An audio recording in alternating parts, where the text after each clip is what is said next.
Hi everyone, I'm Holly of At Yarn's Length and I'm here to welcome you to the Spring Stitch Sampler Knit Along. Welcome to the Spring Stitch Sampler Knit Along. This is a Mosaic knit along that's going to be released in 4 installments over 4 weeks. Week 1 will be released on Monday, May 3rd, and all of the installments will be available at atyarnslength.com. If you're new to Mosaic knitting, it's a colorwork technique that's perfect for advanced beginners. In this technique, you're only ever working with one strand of yarn at a time, and you use that yarn strand for 2 rows and then you switch to the next color. So as you can see in this week 1 pattern, we're using this variegated yarn on the way down and slipping some stitches as we go to create these white spots. And then we're coming straight back and garter stitch in the same color.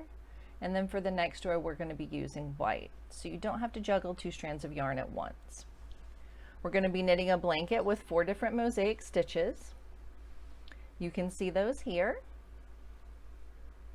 Each one's a little bit more complicated than the last one, so they are going to get a little more challenging as we go and as you get more practice.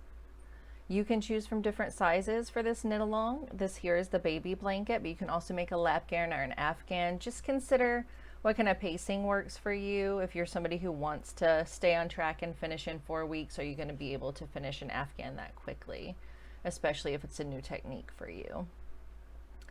For this project, you're going to need yarn in 2 contrasting colors. I used size 9 knitting needles for this project. You're also going to need a finishing needle. For your knitting needles, I recommend 40 inches or longer depending on the size that you're making, and you might want to have some stitch markers on hand if you get lost easily with repeating patterns or charts. They may help you keep your place. The yarn that I chose was Red Heart Super Saver, and I chose these 2 colors. This one, white, aptly named. This one, Monet, and as you can see, this is the result that they produced. I chose these for a few different reasons. One is this is a nice round yarn with good stitch definition, and so that works really well for garter stitch mosaic knitting.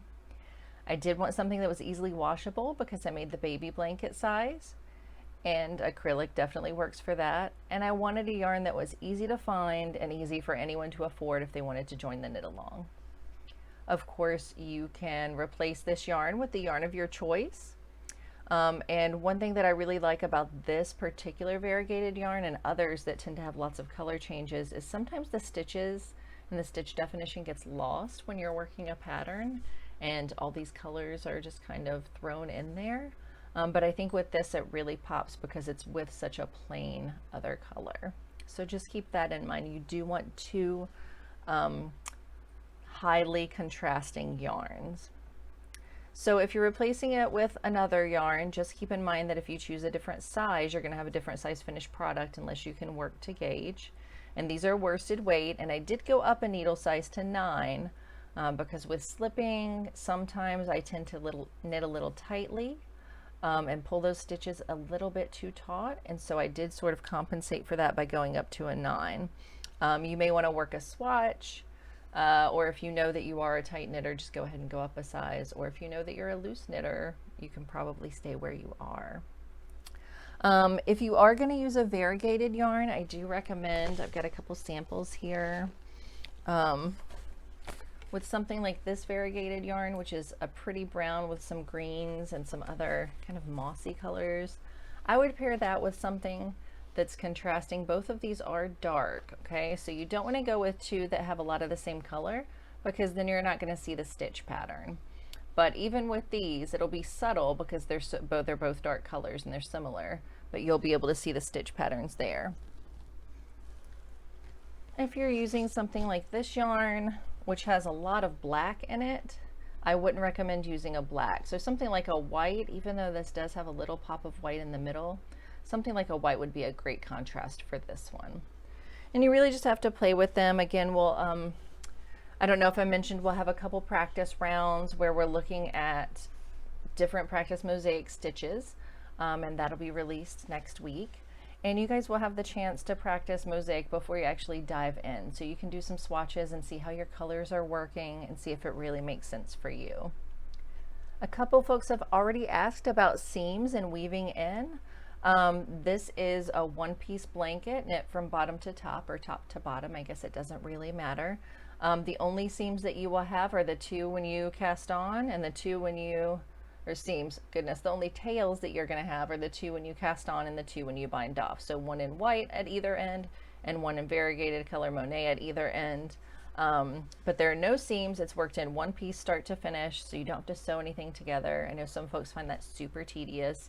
And if it is important to you, or even just something that may make life a little bit easier for you, this pattern contains no purls. It is knit only because it's all in garter stitch.